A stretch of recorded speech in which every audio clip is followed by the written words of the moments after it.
Thank you so much, Dr. Malusi, for joining us today. I really appreciate your time. I really appreciate you making your time to actually come on this platform. And as we collaborate on this, continuous journey, I believe that this is going to be educational to most people, especially across the African continent.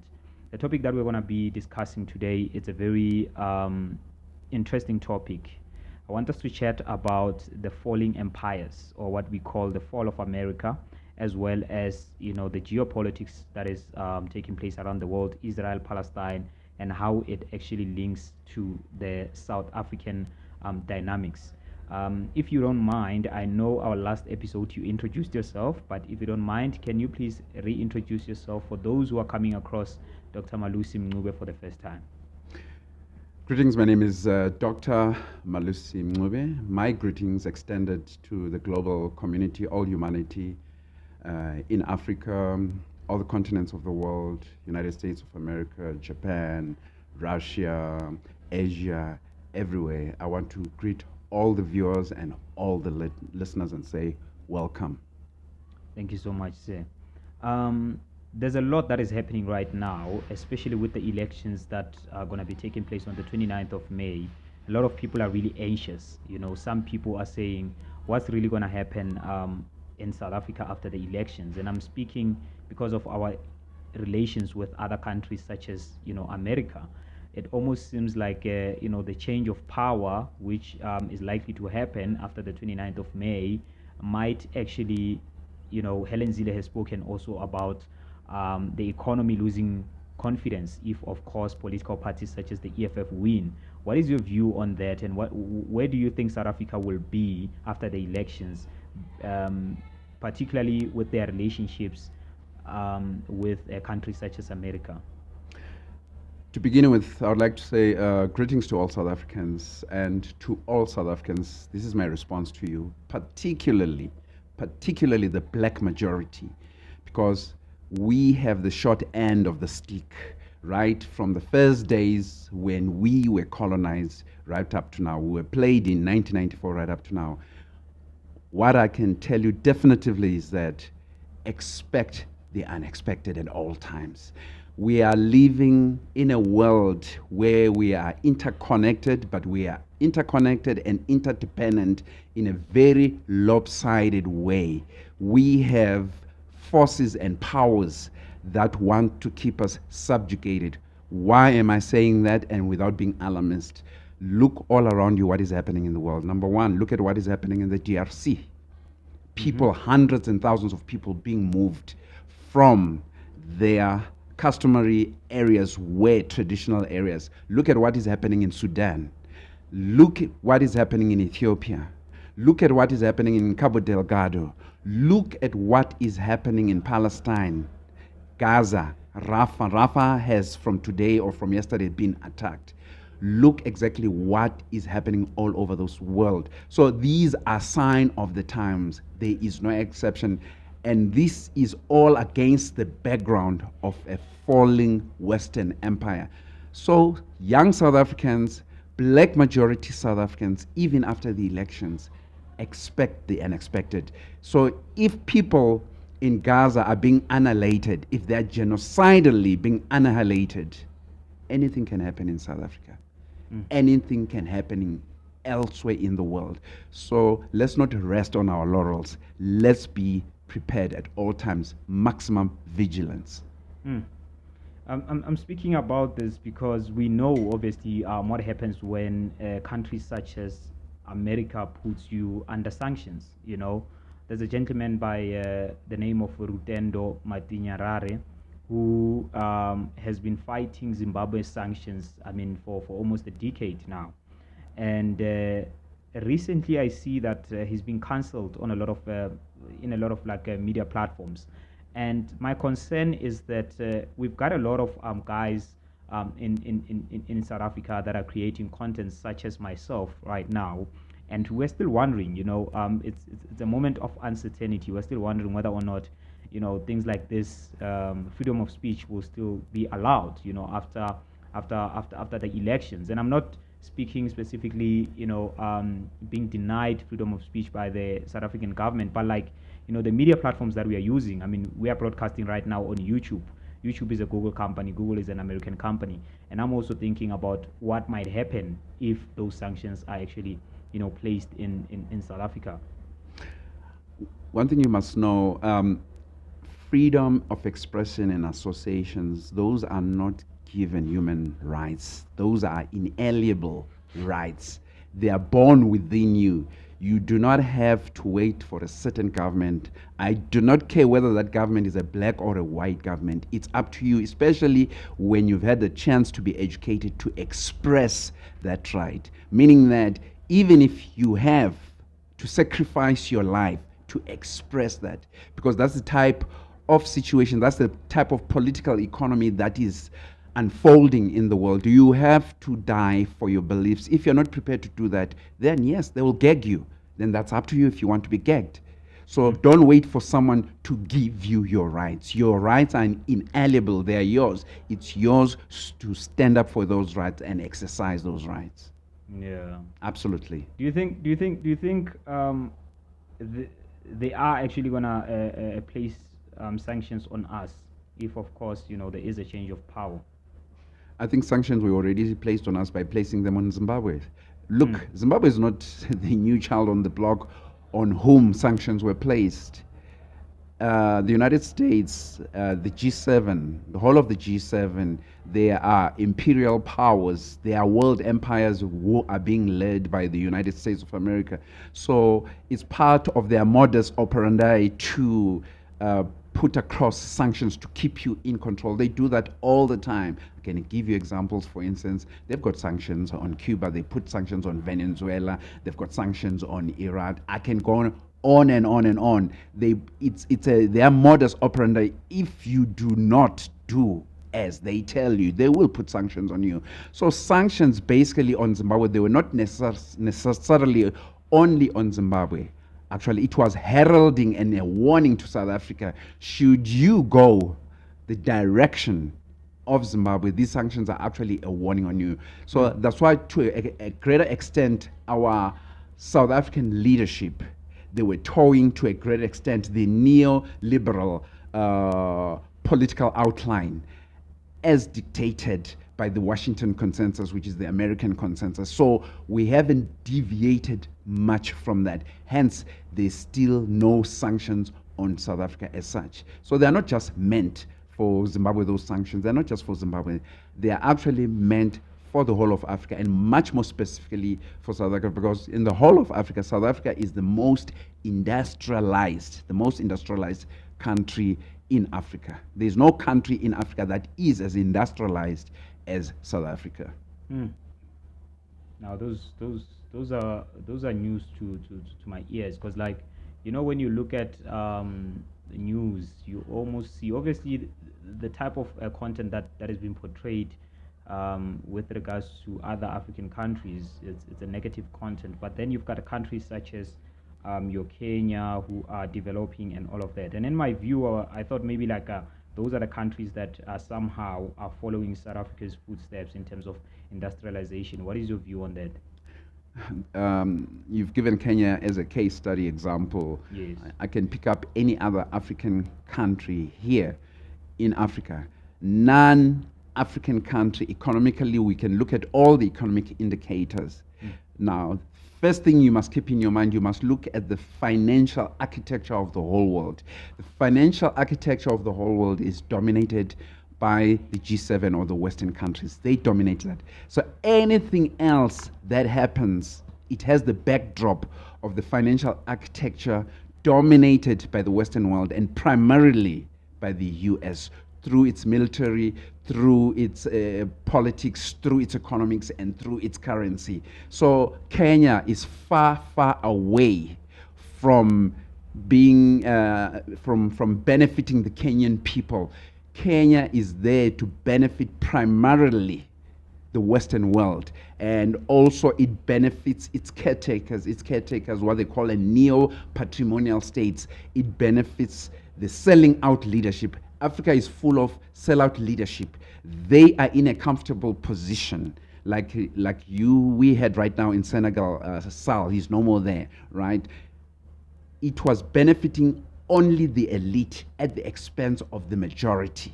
So there is nothing like the economies were totally structurally overhauled to benefit the majority of the people, because when you have to do that, then structurally it means the productive sectors. And what do I mean by productive sectors? Means that all the investment has to go into the productive sectors of that country. For instance, in South Africa or in Kenya or in Morocco, it has to go into mining, it has to go into agriculture, it has to go into fisheries, it has to go into manufacturing sector, it has to go into value addition, it has to go into beneficiation, it has to go into creating regional value chains in Africa that can compete with Western-dominated global value chains. I'm talking about the intellectual property, I'm talking about the processes, I'm talking about the tariffs, etc. We are far away from that. All those areas are dominated by the Western world. So be very careful, Mr. Elvis, when you tell me that Kenya it's progressing. It's not progressing at all. If you go, a whole lot of Kenyan live in what you call in poverty. They live in ghettos, and even most of their land is still owned, as in South Africa, as in Zimbabwe, it is owned by multinational corporations. That's what is happening. Wow. Absolutely. Last time I asked you this question, but I would love for you to extend on it, because you remember last time we didn't have enough time, so a lot of things we really missed, right? But the question I also wanted to ask you, and I think it's in relation with also the current status quo with what's happening in the news in relation to Palestine, Gaza, Israel, and now emerging so-called potential war between Iraq and Israel. What do you think? How much power do you think institutions such as the ICC, ICJ do actually have in prosecuting some of the crimes, or what they deem to be crimes against humanity, or whatever form of crime that is within their jurisdiction? How much power do you think they have, and how much impact do you think they can have if they say, you know what, here is a warrant of arrest, or here is whatever that needs to be executed? What you must understand, after the Second World War, when Nazism was defeated, I would conclude Nazism was not defeated. It resurfaced because a lot of Nazis, their scientists and their intellectuals, some of them went into Ukraine, a lot of them went into Europe, went into Argentina, and a whole lot of them went into the machinery of the United States of America. Yes, I'm talking of your scientists, your rich ones, the brains behind Nazism. So Nazism was never obliterated. No, it metamorphosized into another form. Hence, we have the situation that we have. But let's look at what happened after 1945. Institutions that were carved up, they suited the agenda. They were made in the image of the United States of America and the Western countries. So those are the people with the power. United States having the most powerful then, and it's now arguable now, the most powerful military in the world, number one. They made sure they dominated any other institutions, be they the United Nations, be it World Bank, be it International Monetary Fund, or other international financial institutions. They dominated that. So they call the shots. Whoever they want to see as the General Secretary of the United Nations, as the Director of IMF or World Bank. So even with the IMF, even with the International Criminal Court, as much as America is not a member, they're not signatory to that, but they still call the shots, whereby when America was involved in the war in Afghanistan, the ICC wanted... America is not part of ICC? No, they're not. They're not signatory. They refuse to be signatory. They're not. Okay. Yes. But because of their power, I've just explained to you their institutional power, their global power, they can actually force other countries to be indicted within the International Criminal Court, as much as they are not members of the ICC. So you can see the type of power that America has. They can do that. So that's why you see they were forcing a lot of African leaders to be indicted within the International Criminal Court. And there was a chorus of African leaders now saying, this is selective, biased, racist type of justice. It only targets African leaders. And that's what they were doing to put African leaders in line so that their political economy follows the dictates of the Washington Consensus. So basically, that is what was happening. So back to the ICC, when America was in Afghanistan, right, before they were kicked out of Afghanistan and before Donald Trump took over, the ICC wanted to investigate horrible crimes against humanity, genocidal crimes against humanity in Afghanistan by the American troops. President Donald Trump stopped that. The Americans stopped that. So there's nothing the ICC could do. So the ICC, it's actually a toothless bulldog.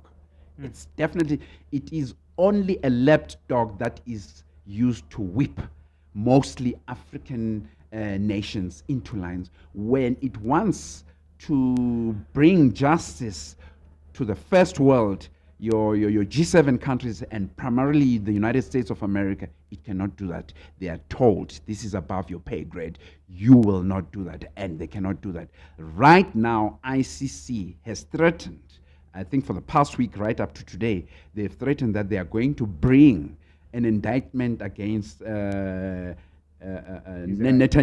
of Israel and his whole leadership and all that. Yeah. The American government has issued a warning that you do that, we will close the ICC, its prosecutors and everything in The Hague.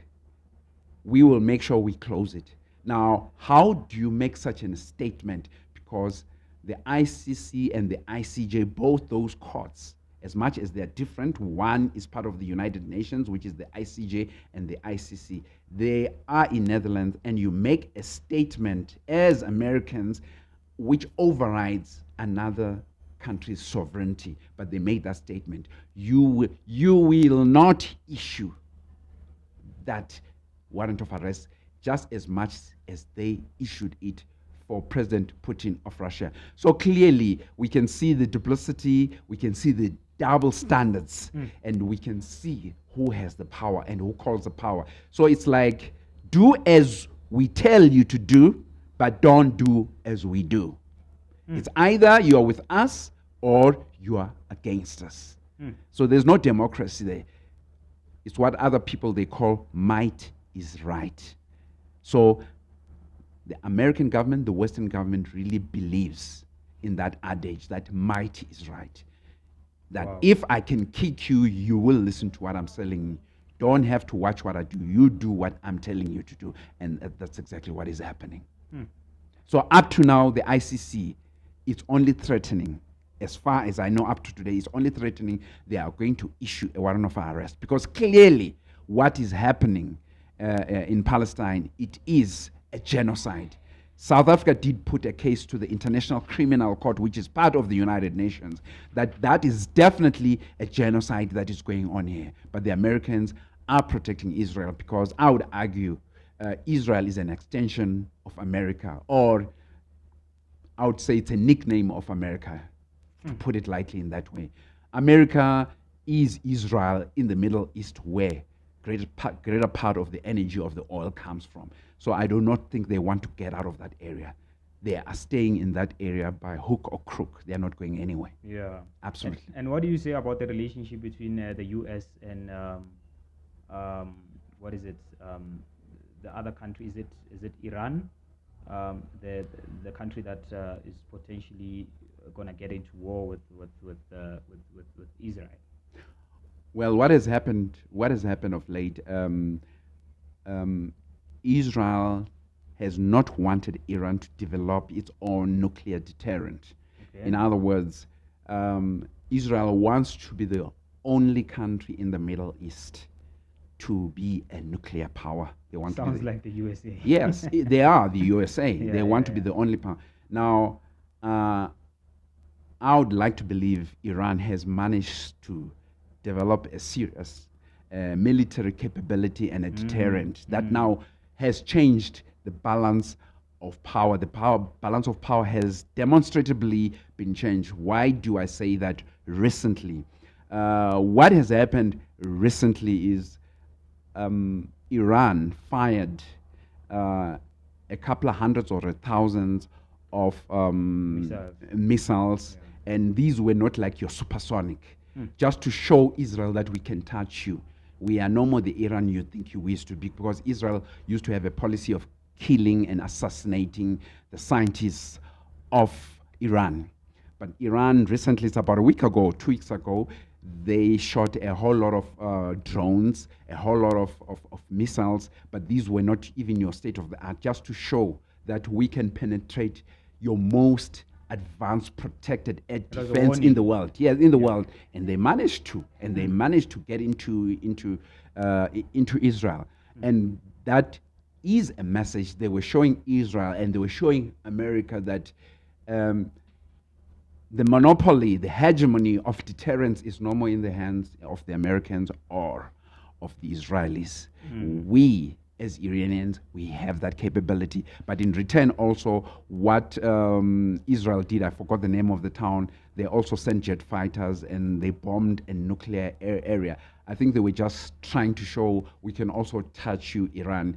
Out of, it was symbolic, just to show that we also have that capability. But the point of the matter, my analysis, that Iran was showing Israel that you cannot touch us and think you can get away with it. If you think you can destroy us, we can equally flatten Israel.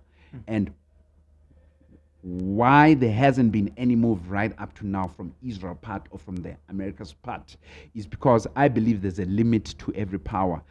I don't think Israel or America can overstretch themselves, because I think they've already overstretched themselves given Ukraine in other areas. So I think right now they are very, very careful if they have to broaden the war and bring in Iran into this whole thing. So I think the Americans are treading very carefully. Also, given that their economy is not doing very well, there's not only the conventional economics, but the economy of armaments of the military. Because if America has to go the way with Israel of involving themselves in a war with Iran, I wonder whether they do have the logistics, the ammunition to be able to take on Iran and be able to run other theaters of war all over the world. I doubt. So I think that's why they've cooled down a little bit. For me, that's a demonstration that there is a limitation of power. There is, I think, also Israel is declining, and America, its power is declining. We do not have a shock and awe like they arrogantly applied when they attacked Saddam Hussein in 2003, when we had one of their top politicians, people like Donald Rumsfeld, saying, shock and awe, we're going to get, and they killed over 1 million civilians in Iraq. That's a story that still the world has to know about that. These are some of the criminal investigations that must be done, and they must not be let to go under the carpet. So yes, America is not infallible, neither is Israel. They are also operating within their budget of capabilities, budget of time, budget of resources, and budget of skill set, whatever they can do at that point in time. So that is my analysis, and that's how I see it. They cannot just go foolhardy. It doesn't work like that anymore. Yeah, There's other players now. Because I can imagine. I mean, they just came back from, or I don't know if it's still happening with the Ukraine thing. You know, because they supplied Ukraine with a lot of ammunition and weapons. So if they're gonna do that again with Israel, which they have done, obviously now that they've been destroying Palestine. If they're gonna start another war with another country, then it's just gonna spiral, and it's just gonna end up being a world war. Do you think America is part of is at a stage where we might confidently say it's a falling empire? Because obviously America has been a superpower for, it still is, still powerful, I mean, we utilize almost all American resources in our daily lives. But like, do you think it is at a stage where things are getting out of control? They are losing power. There's many indicators. There's many indicators soberly. When you study those indicators, they're very simple indicators. When you look at those indicators, they clearly show that America is declining. As much as they are a superpower, but they're not the only superpower in the crawl. They're not the only bull. There's other superpowers. So once there's other superpowers, it's not unlike when after Second World War they bombed Nagasaki and Hiroshima by setting nuclear bombs in Japan to demonstrate everybody else, to Russia and everybody else, we are the big bosses in the new block, and you will listen as we say things have changed. And for China to have the market share of the world, to be the biggest manufacturer of almost all goods and services in the world, even those that serve the United States, because they are still trading partners as much as they are enemies. They are still trading partners, America and China right now. Yeah. Now, that market share, and America they were hoping to destroy the Russian state, which they've dismally failed. They've actually strengthened Russia because they wanted to take the resources of Russia. Russia has very outstanding resources, your gas, your oil, and other resources that the Americans wanted to get hold of, and they wanted to break up that state. They failed. Russia has actually become very powerful, and they've actually pushed Russia to have a symbiotic relationship with China, which has become a very, very threatening bulwark against the Western world. And of course, now we speak of BRICS. So when you look at economic indicators, those indicators, as much as America has nuclear weapons, etc., and all that, right? And nuclear war is a war that nobody can win. The Russians can't win it, Americans can't win it, the Chinese cannot win it.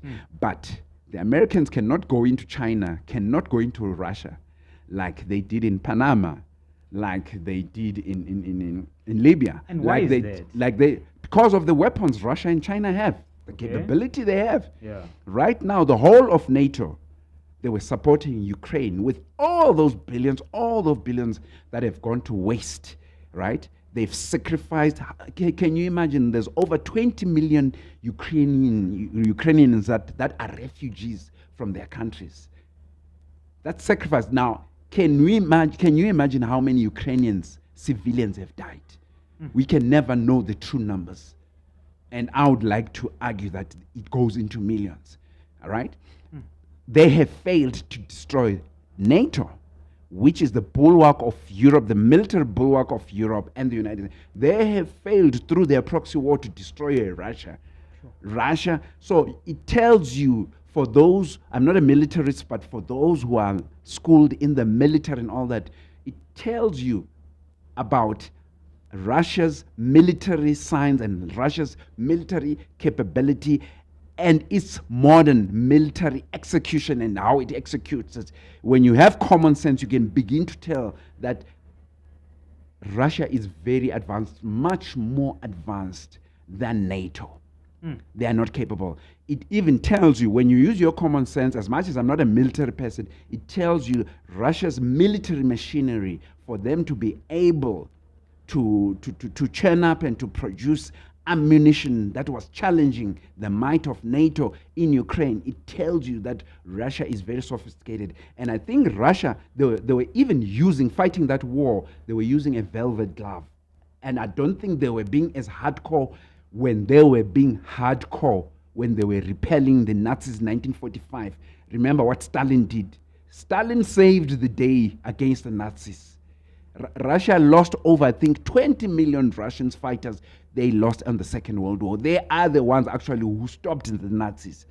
So I would like to believe Putin, my analysis, I would like to believe Putin is using a velvet glove in terms of fighting Ukraine, because a lot of Ukrainian soldiers now, they are demotivated, they are surrendering, and Russia has actually welcomed them and said, you don't have to die, because some of these Ukrainians, remember, Ukraine used to be part of the Soviet Union, right?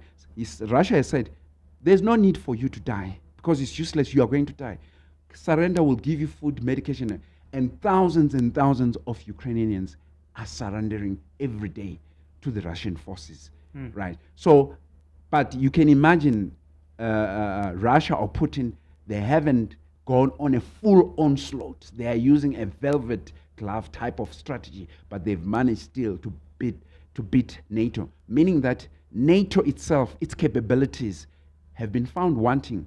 They are not as capable as they want to make us for us to think they are. Because at the end of the day, the proof of the pudding is in the eating. You can tell us you are a man of muscles and this and that, but when it comes into the ring, into the boxing, you can't even last 3 rounds. Wow. So there is a whole lot that is wanting about the American military, right? About NATO's military. Because also it's not the military warfare is not only won just through total vanquishment, but you also win it politically. If you look at America politically, a whole lot of students are across whole America, politically they are against this war in Ukraine, number one. They are against what Benjamin Netanyahu is doing in there. So you cannot fight and win your war if your intelligentsia, all the students, most of the students in America and most of civil society is beginning to be galvanized, and they are going against you in the United States, because then you are losing the political fight, you are losing the narrative, because you need that to be able to win the military, because people in America are questioning, because the last tranche of money they sent to Ukraine was 61 billion, and Americans, ordinary Americans, are up in arms. They're saying we have no jobs, our economy is down, it's not competitive, it's not as good as the Chinese economy, and all that. We will not accept this nonsense, and it's an election year in America. So there's so much pressure on the American government itself. I do not see how they can win the war. The war which they are winning is just benefiting the super rich, not even ordinary middle class Americans. I would like to argue that the American middle class now, it's no more entrenched, it's no more edified as it is supposed to be edified. So America is weak, so to speak, and also given the type of debt that they have right now of about 35 trillion. So America is definitely declining on all those fronts. Yeah, absolutely. Do you think the decline of America is a positive or negative thing? Because like in South Africa, we hear a lot about. I mean, I was telling you about the interview of Helen Zille when she said on David Mashabela podcast that if political parties such as the EFF win and get into power, economy will lose confidence. And I'm glad David actually asked him, who is the economy, and she confidently said, you know what, the economy are the people that are actually driving this country. She really said it like that. And for me, I think a lot of people have been questioning in South Africa that should we vote for the EFF, because the EFF is advocating for the land appropriation without compensation, and that will chase away the white people who end up like Zimbabwe, whatever. So do you think then the fall of America as an empire that has been dominant for years is a negative or positive thing across the world, globally? To begin with, I don't even want to use the word negative. I want to use a declining America. It's very dangerous for the world. That's what's happening. It's very dangerous. It's very dangerous because they're even beginning to show their true colors. Okay. Right. In what sense? For instance, they've maintained sanctions on Cuba, sanctions on Zimbabwe, and they've made you can hear some of the statements when they said we supplied Russia with arms during that time that go to Ukraine, and we put a commission of inquiry to investigate that and to prove that that was a lie and all that. So it means a declining America will go to any lengths. They actually do not care. Like I said to you, they believe might is right. And what Helen Zille is saying and all that, as far as I'm concerned, Mina, it's racist. When you talk about the economy, won't have confidence if EFF talks. Who's supposed to benefit from that economy? I think I prefaced my answering to your questions about the black majority, right? If the black majority doesn't benefit, then who's benefiting, right? It means the architects of apartheid are still benefiting. And we know who the architects of apartheid are in South Africa and globally, right? The people who created what we call white supremacy, white privilege. And they cannot continue to benefit at the expense of the black majority. Now we do have a very few black elite who are benefiting, right? What Malcolm X used to call them house Negroes, you know, the ones who'll say, I'm answering to what you're saying, Master, are we sick? Master, don't you think it's time to go in and to go into bed? Master, must I get you a tablet and all that? But the real black people who are catching hell, right, in the plantation fields. Now, this is what the EFF represents, and this is what the MK party wants to say, no, no, no, our people must benefit. So what Zilla is talking about to say there won't be confidence in the economy, meaning that the architects of apartheid, the beneficiaries of apartheid will not benefit and they will pull off the money. Of course, yes, they will pull off the money. At what point in time, we, the black majority, are we going to benefit? When are we going to have free education? When are we going to have free health care? When are we going to have jobs, not a financialized economy, but investments that are put into the productive sector of the economy that benefits, that are labor intensive. There's no use choosing automated economy that only benefits the very few, the architects of apartheid, and doesn't benefit the majority of our people. So those blacks, if there are blacks who say, don't vote for EFF and MK because there won't be confidence by investors, unless you are saying you are a house Negro and you just want to benefit you and your master. Tina, we want a total overhaul. And that is what MK is saying. That's what PAC is saying. That's what Azapo is saying. We want a total overhaul of the economy to benefit the black people. At some point in time, we cannot dodge that bullet. We cannot keep on dodging it forever. That's what happened in Zimbabwe, right? We can dodge it as far as possible. And in that dodging, there's certain black people here in South Africa who are benefiting to such an extent that we cannot even now pay NEFSA's education money for our children. They are even prepared to do that, to sell out their own children's education. So we cannot have that. So all I'm saying to the black majority South African, we cannot keep on dodging this forever. What do you say about Ukrainians, 20 million who are in exile, and millions who have died in Ukraine? They've already lost out in that war in Ukraine. That goes to show you. And basically also what's happening in Ukraine, what people must understand, there's a lot of investors who've bought land into Ukraine. And Ukraine has certain resources, rare earth resources, and it has certain agricultural land. People like BlackRock, they've invested, they've bought that. By the time the Ukrainians want to be able to reclaim their land and all that, because Ukraine has been put in so much debt. All these billions that are being put onto Ukraine, it's all debt. And it's not money for nothing. The Americans will want their money back. And they're putting Ukraine into a forever debt system. Yeah. Right. So there is no way the Ukrainians, even if there's peace, they are going to have a chance. Ukrainian is going to be owned totally by the Americans, by the oligarch of the West. Yeah. Yes. Thank you so much, Dr. Malusi. I really appreciate your analysis and your insights.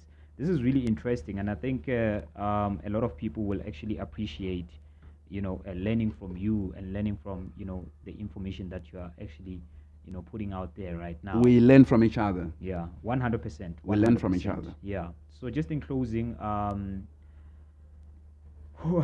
this is we're living in interesting times, and I think I've got a lot of questions. But as you know, we're gonna have other sessions where we break down a whole lot of things. If of course we miss them here in this episode.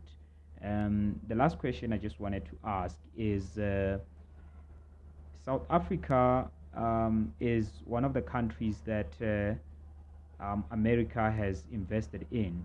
If you look at a lot of corporations um, that are in South Africa, are American corporations. I mean, recently, yesterday, I was watching the news. Amazon just launched their their headquarters, their headquarters in South Africa, in Cape Town, right? Um, don't you think that America, this is the last question, obviously, as we close, don't you think that if America, when America puts those kind of sanctions, then they lose because there's a lot of investment that they have made in the country. And so while they want to win the war politically, economically, it can come back and bite them, in a sense. Well, it's what they call a calculated risk. Okay. When you go into business, sometimes I'll just give you a situation. You can say, just for us to have an entry level, a footing into a certain type of market, for they call it a loss leader strategy. For the first 3 years, we could be making a loss, so you could be selling actually your products or your services at a loss, so that you brand yourself within that particular market or that particular country. They call it a loss leader strategy. As you brand yourself, thereafter, meaning that you have that type of money to, if you want to call it waste, but to them it's not wasting. You have that type of money to waste, or but you are investing that type of money. But once you have your foothold in that market that is legally, in terms of its market segments, and in terms of you understand how that market operates, and you solidify and edify yourself in that market. After 3 years, that you start calling the shots. Then they are not making a little. So I'm not surprised. Sacrifice. Yes. So I'm not surprised if you say Amazon has opened up a head office in what you call In Cape Town. in Cape Town. Yeah. For instance, I'm talking to you about a whole lot of Americans who are complaining about a whole billions of dollars that are going into war in Ukraine. But as far as the super rich of America, it's not a loss for them, because there is a return on investment, because the true Americans, according to me, the true investors is the super elite, not just your rich Americans, your ordinary Americans. Yes, those are catching hell, but those are what they call collateral damage. They don't care about them. But the lifestyle of the super rich Americans, yes, I can assure you, they are benefiting from that war in Ukraine, because all those investments they're giving to Ukraine, because they do those investments because they prop up the logistics and the military manufacturing of the Americans, which benefits the military industrial complex of America. So the super rich in America are earning. So they couldn't care less about ordinary Americans, or just your merely rich Americans. But the super rich Americans, they're not threatened at all. They still have their lifestyles. Their children have their lifestyles. They live their lifestyle. So when you might interpret it as a loss, but to them it's not a loss. It's an investment. Absolutely. But quickly, I also want to say to South Africans, expect the unexpected. Anything can happen after the elections. And don't think, given the global climate, now you can see clearly what is happening in the DRC, Sudan, everywhere. South Africa, you mustn't think just because whoever wins the elections after the 2019, you're going to sit down. Things are getting dangerous globally, and they're getting dangerous, will get dangerous in South Africa. If you, South Africans, don't stand up and fight for what you want, you will be taken advantage of. Things are going to get bad. Like I said in all my podcasts with you, South African economy is not growing. So there's going to be a greater number of unemployed people. But the lifestyle of Zille and the lifestyle of the ordinary South Africans who stay in squatter camps is not the same, right? Zille's lifestyle and ordinary black majority's lifestyle is not the same. There is tremendous inequality there, right? So Zille, even post 29th elections, she'll still lead her lifestyle. But what happens to our people whom the EFF, whom MK, whom AZAPO, whom PAC is trying to uplift. We're being told, don't uplift those people. So those people who are down, our black majority brothers, you better stand up. You better stand up, and not stand up once every 3 months. Even after elections, you stand up every day. They must know that they are dealing with a serious breed of Africans. We will not take this nonsense anymore. No more. Absolutely. Thank you. Mm-hmm.